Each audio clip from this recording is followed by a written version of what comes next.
Okay, we are on Daf Mem Zayin. We turned the page yesterday to Mem Zayin on the base 47b, and we've been learning about the laws of Truma and Meiser. We were talking about including people in the Zimun, and when is someone eligible to be included in the Zimun? And we mentioned from the Mishnah that even if someone ate demai, which they weren't supposed to, they are eligible to be included in the zimun because theoretically they could make themselves poor, and then they would be eligible to eat demai, and therefore their eating is not considered a definite avera. It's not considered a full-fledged sin. It's not considered that they ate something that's totally non-kosher. It wasn't appropriate to eat. It's not acceptable. It's not kosher, but there is room there. There's something that you would call maybe wiggle room, where he could theoretically make himself allowed to eat this type of produce. Now, I should say that this really contradicts something that we said earlier. When we started the chapter, we gave an example. And the example that we gave based on a Tosfos was that what happens if you have three people and they all prohibited themselves from eating anything from their friend. So in other words, they're very wealthy, let's say, and they don't want to benefit from their friend. I won't take your food. I have enough for myself. You know, they're very proud of who they are, let's say, and they made a vow that they're not going to eat from each other, or maybe they're a little upset with each other. So each one said, I won't partake of your food. And they said it, all three of them said that. They made a vow that way. Now, in order to do a zimun, the concept of zimun is at least one of them has to be eligible to eat from all the others. If one of them can't eat from the others, then they can't do a zimun because they're not eating together. But at least one of them should be. So, for example, if a kohen has truma, the others can't eat his truma because truma is only eligible to be eaten by a kohen. But the kohen can eat the Israelites' food, and therefore they can do a zimun because at least the kohen can eat their food. Even if they can't eat the kohen's food, the kohen can eat their food. So, for example, in a case where they made a vow prohibiting the benefit from each other, so in that case, none of them can eat from each other. And Tosfos wanted to say that if none of them can eat from each other, then that should be considered a impossible zimun, because they can't eat from each other, then they can't do a zimun together. At least one of them has to be able to eat from each other. Now you could ask, what do you mean? What's so bad about that? Let them go to a rabbi and annul the vow. They could annul the vow, just like in our Gemara, we said we could make ourselves poor. And if you make ownerless all your possessions, you could then be eligible to eat the demai. So why can't we say in that case, well, I will, we theoretically could go and annul our vow, and therefore we should be eligible to eat together. Right? So you have, if you take the lesson from this Gemara, you could question the other halachic ruling. Does anyone want to say anything about this, David? Yeah, like what if one guy is eating dairy and the other two are allergic to dairy, so they can't eat each other's food because the other two people can't eat the third guy's food? Yeah, but the third guy can eat the other people's food, so then it's good enough. And in different types of allergic. Just because he's going to get red dots on his face, that doesn't mean he can't eat their food. Most people nowadays, they eat things that are unhealthy, and they get different symptoms and they still eat it. So I don't know if you could, you know what I mean? I don't know if you would say that that's can't do a zimun, just because it depends what type of level of allergic, I guess. You know. And yes, Ben. So a kohen would be a preferred partner to a zimun? A kohen would be acceptable to do a zimun, even if he's eating food that only he eats. Right. No, but I'm saying he would be a preferred one because it means he can eat anybody's food, so it doesn't matter who the other two are. He can be part of it. Yeah, but if you didn't have the kohen, you don't have a problem in the first place because no one's eating truma. Right. So You know most what I mean? of the time, you don't have a problem. He created his problem and he answers his problem. Right. He's the cause of the problem and he's the answer. But I wanted to say also, sometimes people say, how can you make yourself poor just for the blessing? But it reminds me of Pesach, when you nullify your ownership of all the chametz. Right. To do a mitzvah, you make yourself poor. Yeah. So the interesting thing is, we're going to see later, maybe even today, that there was a rabbi that he owned a slave. Now, owning a slave, I don't know what they used to go for, but that's quite an expensive possession. To own a slave, you don't have to pay him weekly. You just feed him. You give him a place to sleep. I mean, a slave, that's free. You know, nowadays you have live-ins, but you pay them a weekly fee and they leave for Sunday, Friday to Sunday. I don't know. But imagine you had a slave that's totally, you don't have to pay them. I mean, that's a great, that's a huge possession. And this rabbi, he freed his slave just to be able to make him Jewish so that he could count as a minion.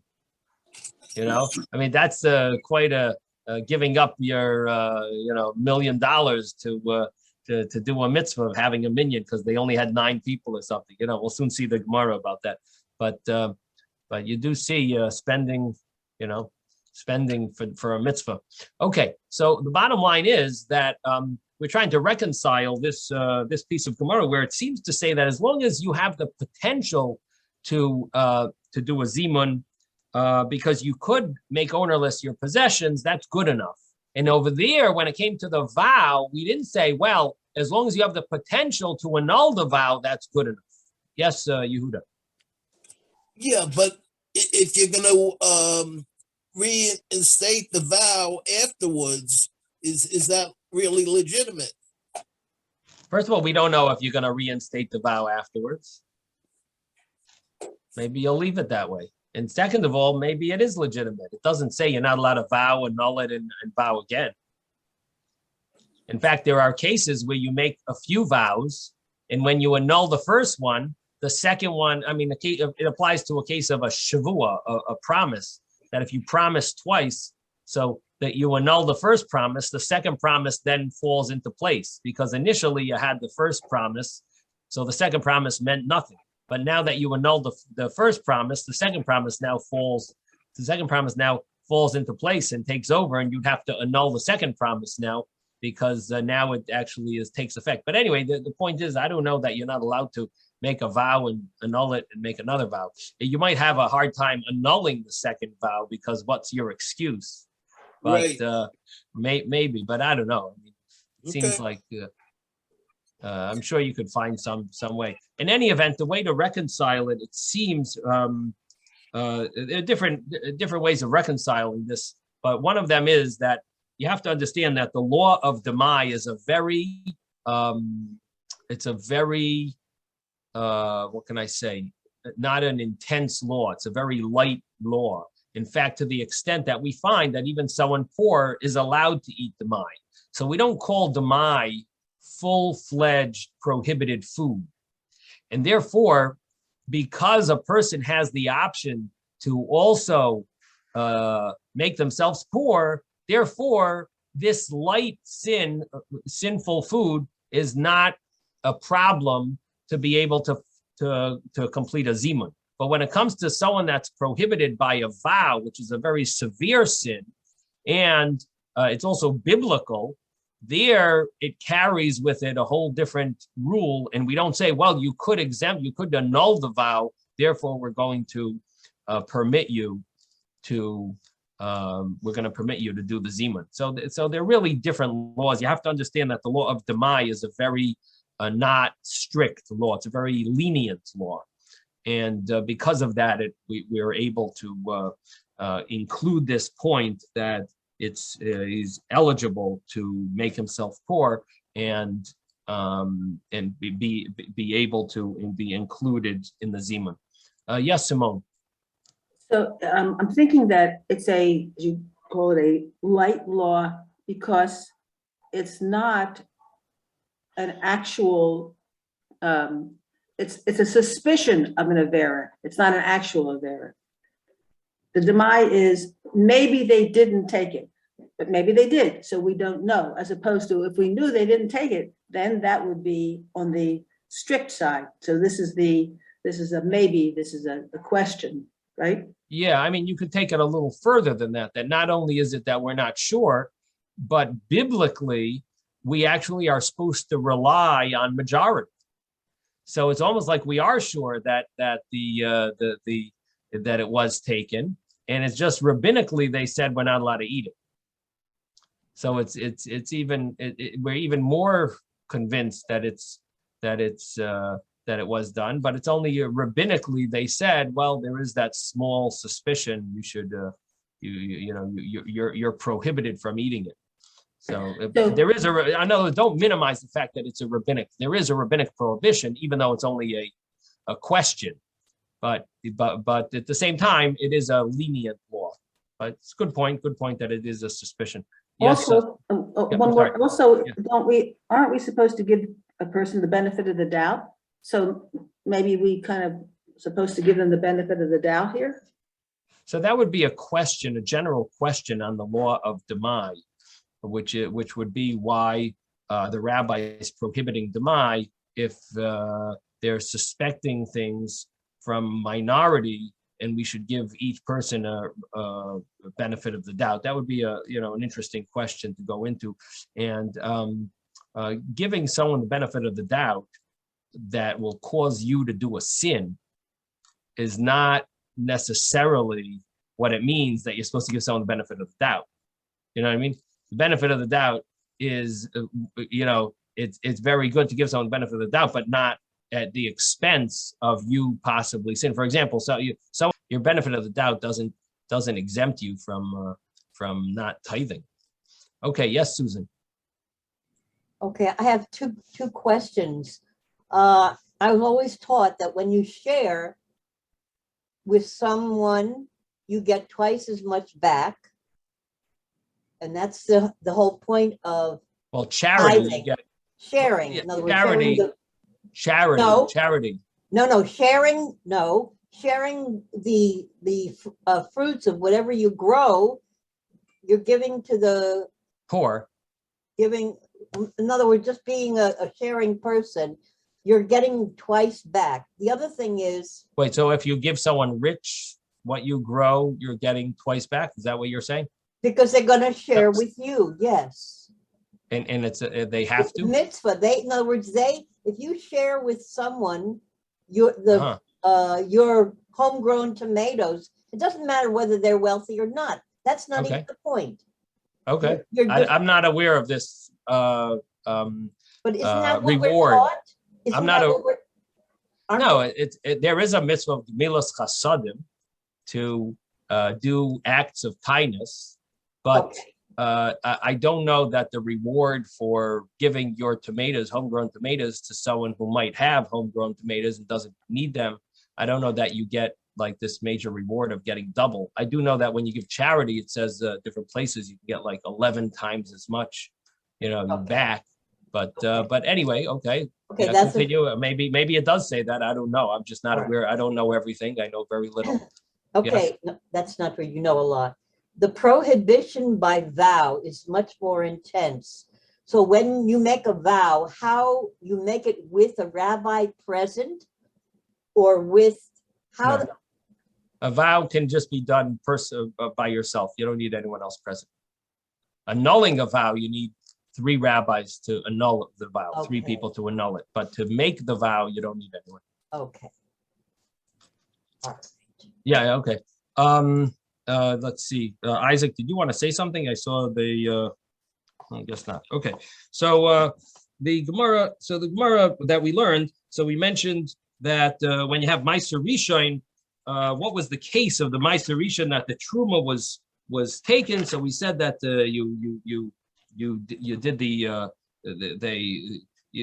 we said that there's a difference between if the Levite, the Levi, took the truma when it was still took the miser, took the tithing when it was still in the stalks, and they skipped the original truma to the kohen, or he took the miser when it was already winnowed and made into piles, and then he took the miser, and in that case, if you didn't give truma first, you got to give truma now, and so on. And that's the difference, and there's a different way of reading the verses. There's a contradiction in verses.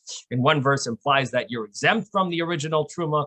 The other verse implies that you still have to give the original truma. And the answer to this contradiction of verses is that when one is in one case, it was already obligated in truma earlier, and you didn't give the truma, you gave the miser first, then you got to go back and give the truma. And the other case was it was never obligated originally in the truma, and therefore you gave the miser first, and therefore you are exempt afterwards from giving, the Levite is exempt from giving the original truma that was skipped. And then we spoke about the case of Hegdish and Meiser Sheni that you redeemed, but you redeemed it for the value, you didn't add on the fifth. So again, you redeemed the case of oranges for $100, but you didn't add on the $25 that is supposed to be added on. And that's really, you're not supposed to eat those oranges until you add on the $25 and make it $125 that you're redeeming the oranges for the $125 because there's an extra redemption fee. That's called a fifth, which is it's really a fourth. And you're really not supposed to eat the oranges until you redeem it with including that redemption fee. And what you did was you redeemed it for the $100, but you didn't add on that redemption fee. And the Mishnah says you could still do a zimun even in that case because you'll give the you could still the chaimesh, the redemption fee, the fifth is not doesn't prohibit you from doing a zimun. It prohibits you from eating it. You shouldn't have eaten it, but you ate it. You can still do a zimun. And then we spoke about the shamish. The shamish he eats even though he's standing up, he's not sitting with the people. He is able to be joined in the zimun. Even there's two people sitting down and the shamish is serving them. He is eligible, even though he's not. You would think that he's not koiveya. He's not majorly involved in the group. He's not like officially sitting and partaking of the meal properly. Nevertheless, this is his style this is his way of eating, and therefore he is included in the zimun, in this group of three. And the other point, the other way of understanding it is he is nullified and subservient to the other two, even though he's standing, but he becomes batel to them, and therefore he becomes subservient to them, and therefore he is able to be joined by them. Then we spoke about the kuti. Let me just mute everyone here. The kuti is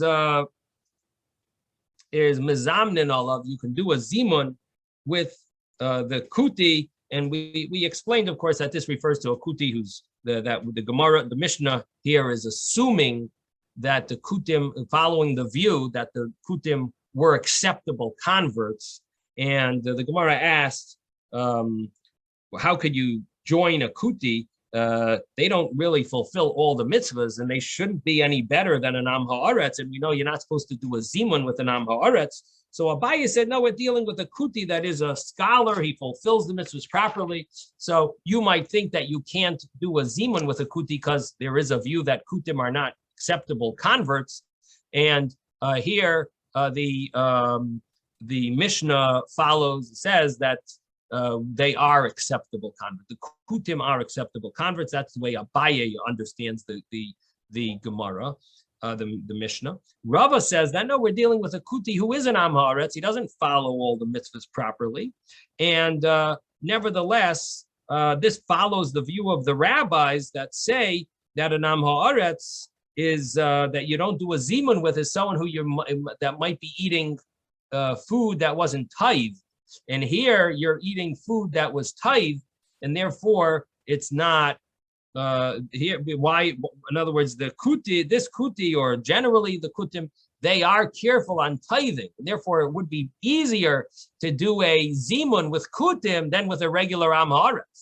Why? Because a zimun with a kutim generally do tithe their foods, and therefore you're eating with someone whose foods are kosher. And if you would eat with an am haaretz, then you would have an issue because the food isn't possibly not tithe. But here, at least the kuti that we're dealing with, or the general kutim, they do tithe their food. They're careful to tithe because it's a biblical law, and therefore they you would be able to do a zimun with the kuti. What's interesting is the kutim, they are careful for themselves. It's interesting because there's many other Gemaras that mention about the kutim. They're careful on the biblical laws. And in fact, our Gemara says that anything that they accept, they actually do better than the Jews do. They go full force. But when it comes to other things, then they slack off. They do a lot worse than maybe don't keep the other mitzvahs. But what is interesting is the Gemara does mention in other places that kutim, they were careful to do the mitzvahs themselves. But when it comes to a sin called lifnei Iyar loisitein michshol, in front of a blind person, you don't put a stumbling block. So those laws, they're not so careful on.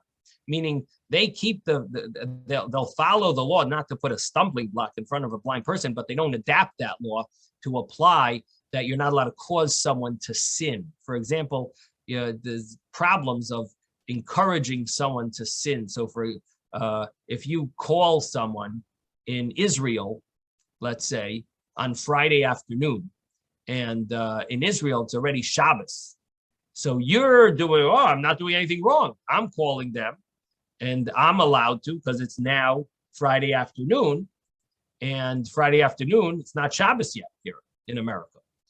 And they are answering the phone in Israel, but it's on Shabbos, and they don't keep Shabbos, but I'm causing them to sin. That's called lifnei Iyar, in front of a blind person. Don't place a stumbling block. You're putting a stumbling block. You're causing that other person to sin. So it says the kutim, they weren't careful on that because it's not explicit in the Torah. It says don't put a stumbling block in front of a blind person. They're not going to go put a cinder block in front of a blind person, but they will cause other people to sin. So that's one of the rules about the kutim. It's just interesting to note that they are careful on the explicit laws of the Torah, but they aren't careful on the adapting the laws to the rules. In other words, I shouldn't say adapting, applying, that would be a better word, applying the law to other scenarios that they're not careful on. Yes, Simone.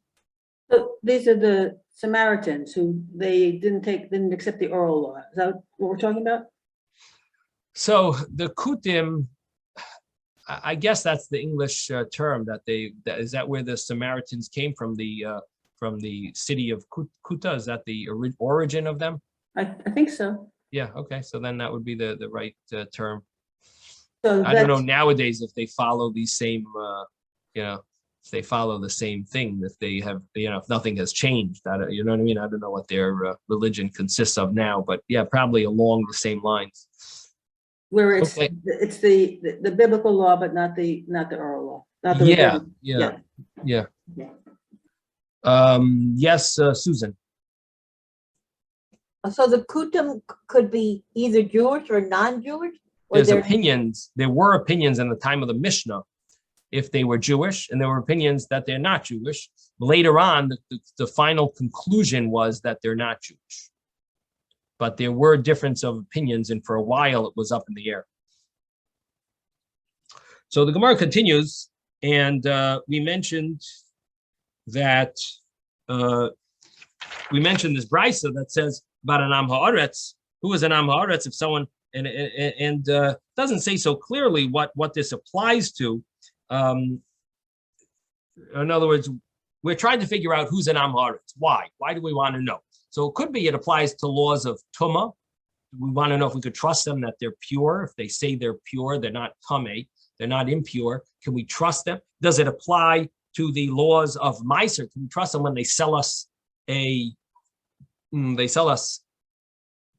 some dates or grapes? Can we trust that they took off the proper tithings? Right? Can we trust them? And so that would be another law that could apply if we want to know if we can consider them a kosher Jew or a Am Haaretz who we don't really trust.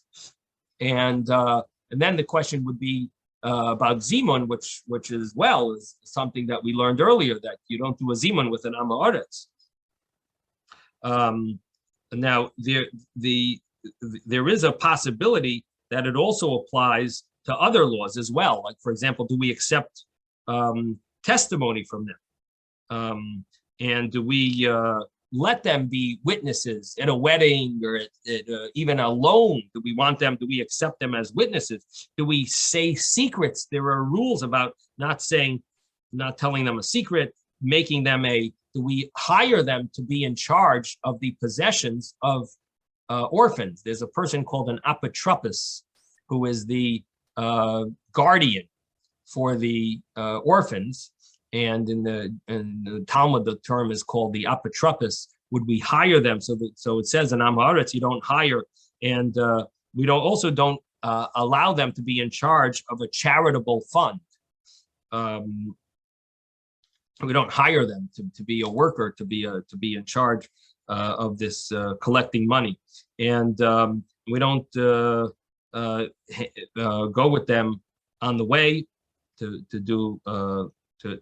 join them on traveling. And some say you don't even announce their lost objects. So there's many rules, and these rules that I just quoted you are from another Gemara in different tractate, Psachim. And basically there's rules. So it's questionable what this refers to here. Does this refer to the original 3 laws, or does it refer to all those other laws, so on? But in any event, different ways of learning. But we're going to just translate. So how do you know who's an Am Haaretz? What is an Am Haaretz? What would be a case of someone who you would call an Am Haaretz? So the Brisa mentioned, if they don't say Shema, they don't say Shema in the morning or in the evening. Now, Shema in the morning, there is a time limit. It's the first 3 hours of the day. It's questionable if it starts at dawn or it starts at sunrise. The common view is that it starts at sunrise, and it's not exact hours. It's not necessarily 60-minute hours. It could be 50-minute hours, or it could be 70-minute hours, because the day fluctuates, depends on how long the day is.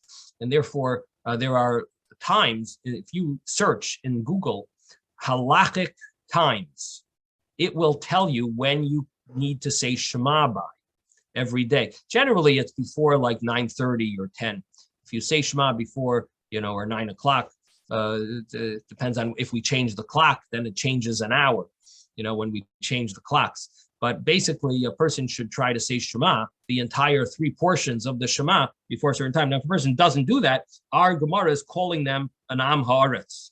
Now, that's the words of Rabbi Eliezer. Rabbi Yeshua says if a person doesn't put tefillin on, Ben Azzi says if he doesn't have tzitzis, Reb Nosson, he doesn't have tzitzis on his 4-cornered garment. And Reb Nosson says if he doesn't have a mezuzah on his doorway, Reb Nosson Bar Yosef says if he doesn't bring his children to study Torah. And Acherim, who generally means Reb Meir, here it's questionable if it refers to Reb Meir. Sometimes it could be that it doesn't. It could be it just means other opinion, is that even if a person learns and does Mishnah, the studies Chumash and Mishnah, but if he doesn't do Shimush Talmidei Chachamim, if he doesn't hang out with the scholars when they discuss the Mishnah and explain the reasons behind the Mishnah, then that would be considered someone who's called an Am Haaretz. And Rav Huna says the halacha follows this final view. And Simone wanted to say that anyone that doesn't come to our class is basically called an Am Haaretz. That was an interesting thought. Absolutely right. But thank you, Simone. Especially if you sign up and then you don't, make an explanation why you're not around. So that's very nice to say. But basically, it's important to understand the reasons behind the laws. And that's why it's very problematic if someone goes through the Shulchan Aruch, but they don't know the reasons behind the laws. They could mess up very much in giving, even if they know the Shulchan Aruch inside out, they know the code of law inside out, but if they don't know the reasons behind the laws, you really will make major mistakes in comparing cases and how to apply them to the scenarios that are not written in the Shulchan Aruch clearly, and they also might not understand the Shulchan Aruch perfectly if they don't know the laws behind it. Yes, Susan. I think it's not enough just to be a scholar. You have to share your knowledge as a Jew, as a Right. scholar. Well, that's true, but that's not really what we're talking about here. Here we're talking about understanding the laws behind it, and it doesn't mean that if a person doesn't know and understand the laws, they can't live as a Jew. It means that they need to ask more questions. In other words, something that's not explicit, they're going to need to find out. Be more inquisitive and ask their rabbi more often, because they don't. And even someone who does think they know the laws, not always is that enough. Sometimes you still need to ask questions. Come up. It is important to ask a Rav. Even though you think you might know, it's not always that way. And therefore, if you ask, and if The your thing is, rabbi, life keeps changing and it keeps getting more complicated. right, and if your rabbi barks at you, you could always find another rabbi, or just accept the bark as part of life. People bark at you all the time, and so that's part of the rabbi is doing his whatever. Who knows what went on in his life, by what's going on there, but you still got to ask questions. Don't get turned off. Okay, so Rami Bar Chama. Simone has a question, Rabbi. Simone. Oh, Simone, yes. So I just want to say that in understanding the reasons behind the mitzvah, not only does it enable you to do it correctly, but you can have kavanah behind it. You can have, like more intention. You're not just sort of rotely doing something. You're doing it with the foundational understanding for it. Okay, yeah, sounds good for sure. So I know my time is up, but if you don't mind, I'd like to go a few more minutes and just go a little further. Rami Bar Chama, we're going to start on Rami Bar Chama. It's like exactly halfway, not exactly halfway, no. It's about 25 lines from the top of the page. Maybe 30 lines from the top of the page. We're 47b. Rami Bar Chama, Layazman alei Reb Menashe Bar Tachlifa. Rami Bar Chama did not include in the Zimun Reb Menashe Bar Tachlifa in his to join his Zimun. The Tani Sifra v'Sifri v'Hilchasa. He learned Sifra, Sifri, and Hilchasa. Sifra and Sifri, these are midrashic books on the Vayikra, Bamidbar, and Dvarim. And Hilchasa is a little unclear, but it probably means Mishnah. He learned the laws, but he doesn't know the reason behind the laws. He didn't study that, and therefore he didn't learn what's called Gemara. But not only the Gemara that we call Gemara is a fraction of what you would is what of the depth. It's just the written part of it. There's a whole depth behind the Gemara that's also included in the term in what you should call Gemara. So he didn't do that. So therefore, Rami Bar Chama didn't want to include him in his Zimun. Why? Because he was following the view of Acherim. And Acherim said that this is an Amharitz, and Rav Huna said the halacha follows that view. And so therefore, you don't do a Zimun with an Amharitz, and he didn't want to include this rabbi, Rav Menashe Bar Tachlifa, who was quite a scholar. He knew Sifra, Sifri, and Hilchas, but he didn't learn Gemara. So the Gemara said that Kinach Nafshi de Rami Bar Chama, when Rami Bar Chama passed away, Amar Rava said, you know why he passed away? You know what sin he did that caused him to die a little early? Amar Rava Leinach Nafshi de Rami Bar Chama, Ella de Layazmin Rav Menashe Bar Tachlifa. The reason he sinned was because he dishonored, he was disrespectful to Rav Menashe Bar Tachlifa. So the Gemara asked, well, Tanya, the Brisa said that we just said this brisa that Acherim holds that's the law. This guy is an Amoritz. He didn't learn with the scholars. He wasn't Meshamish. It's the scholars. He's an Amoritz. The Gemara answers, Shani Rav Menashe Bar Tachlifa de Meshama Lahul Rabbanon. Rav Menashe Bar Tachlifa is different. He actually was Meshamish the Talmidei Chacham. He did study Gemara with them. He did shmooze with them and discuss the reasons behind it. Rami Bar Chama, who Rami Bar Chama messed up and he didn't really do his research properly. He thought that Rav Menashe Bar Tachlifa was not eligible to do a zimun. He thought he's an Am Haaretz. It's not true. Menashe Bar Tachlifa did study, did do discussions with the scholars, and he did get the reasons behind the mitzvahs and so on. And therefore, he should have included him. He didn't. He was disrespectful to him. He dishonored a great a scholar, and it was a very big slap in the face and stab in the back. And basically, he passed away early. Now, Lishna Achrina, there's another way of wording this, that he would listen to the discussions from the mouth of the rabbis, Vigaris Luhu, and he would go over it and study it. And Kitsurba Merabanan Dami, he is similar to the young of the rabbis. And therefore, it's basically saying that he was considered that he studied the reasons behind the laws, and therefore he should be should have been accepted to do the zimun with Rami Bar Chama. And so this is another way of wording why he should have been accepted. In other words, Rami Bar Chama didn't think that he learned any Gemara. And here, where the first way of reading it was that he did study the Gemara. The second way of wording it is similar, that he listened to them and he went over it. So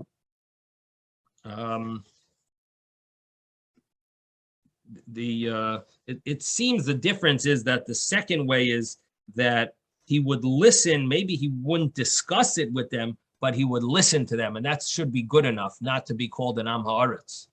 I'm just trying to understand the difference between the first version and the second version. It's very unclear, and the commentaries don't seem to tell us what the difference really is. I didn't see much commentary on it, but according to the first way, it seems that he was Meshamish Talmidei Chacham. That means he was involved in the discussions and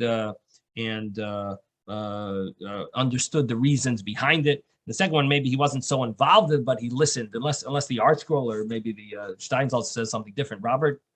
I get a sense that they purposely didn't make a final decision because that would create a value of whether he was or was not, and we have to make that decision because they're not willing to essentially critique a living rabbi versus somebody who passed away. So I just think it's sort of like you gotta weigh it yourself and you gotta make a decision. The inference. Yeah, but it does seem if this rabbi passed away early, it seems like he did the wrong thing.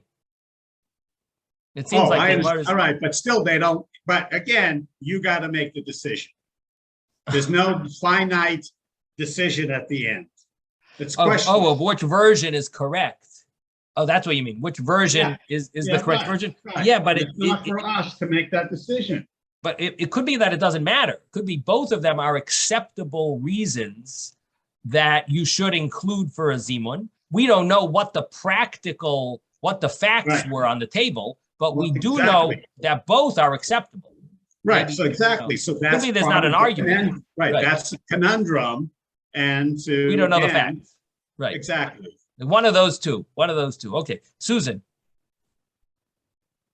Yeah, I can't hear. We don't hear you. You're muted. Okay, it says in the background on the Steinsaltz, in the Talmudic era, and even more so in later times, the situation changed in two respects. And it goes on to, in other words, it was not always the same. They didn't always make the same understanding. Mm-hmm. So okay. it's still up in the, is what I'm saying. It could still I'm not sure what he's saying, but if you don't mind, if you could read that and in your own words, tell us what he says on Sunday. Okay. I'd like to know what he says, but I'd like it in your own words. I don't think people want to listen to you reading yes. word for word. Yes. Okay, great. And there's also a comment on the Schottenstein you could read on Sunday. Okay, sure. Okay, so the next Gemara just mentions that Ochal Tevel Meiser Chulu, Tevel Pshita. The Gemara says that a person ate Tevel, so of course you can't do a Zimun. We know that even questionable stuff, we questioned if you could do a Zimun. Tevel is food that was the tithings, nothing was taken from it. How could you do a zimun with that if the person ate that, that's not acceptable. No one's allowed to eat that tevel, and therefore it's totally prohibited. So the Gemara says, Pshita. So the Gemara answers, like tricha b'tevel tavel midrabanan. We're dealing with rabbinic tevel. So you might think for a rabbinic prohibition, it might be permissible. What's a case of rabbinic tevel, where you were supposed to tithe something rabbinically? And the Gemara answers, there is a case where you're not biblically obligated to do any tithings on something, but rabbinically you are. What is that? That's a case of a pot, a flower pot, where that doesn't have a hole in it. So if you grow something in a planting pot that doesn't have a hole on the bottom, that is considered like a different type of growth than something that grows in the ground or grows even in a pot that does have a hole. Because when it has a hole in it, it's considered that it absorbs some type of elements from the earth. But when it doesn't have a hole in it, then it's considered that it's like a separate entity. It's biblically not obligated to do any tithings from such growths. And only rabbinically would you be obligated. So you might think that you could do a zimun with such a person. And the Gemara answers that no. The Gemara says, what's the case? It's an otzitz. It's some type of a planting pot that she'ena nakuv, that doesn't have a hole. And you ultimately are not allowed to do a zimun, even though it's only rabbinically prohibited. And the next Gemara says, "Ma'aser rishon cholu pshita." Ma'aser rishon, that you didn't take the truma. Isn't that obvious that you didn't that you're not going to be able to do zimun with someone who they didn't take truma from? You didn't take the truma. So the Gemara says, "Like the case is talking about similar to the previous case that the Levite took the truma early after it was already made into piles and it was winnowed and nevertheless, you might think that just like Rav Papa told Abaye that if the Levite takes it early, he should be exempt always from giving the original truma that you missed out on. And the answer is that no, he's not always exempt, only if he took it early before it was obligated in tithing. But not when it was in its stalk form, but not if he took it after it was made into piles. It comes and lets us hear, like we learned, the answer, Abaye answered that there's a difference between if it was already made into piles or if it was given in stalk form. If it was given in stalk form, then you're exempt even afterwards from giving the original truma. But if not, you would, if you took it after it was made into piles, the Levite who got his meiser, he not only has to give his trumas meiser, he has to give also his, he also has to give the original meiser that he missed out on. Okay, thank you for the extra time here, and have a wonderful Shabbos, everyone. We're going to conclude here. Stay safe. Thank you, Have a Ron. great Thank Shabbos. you all. You too, Rabbi. Shabbat shalom. Bye. Shalom, everybody.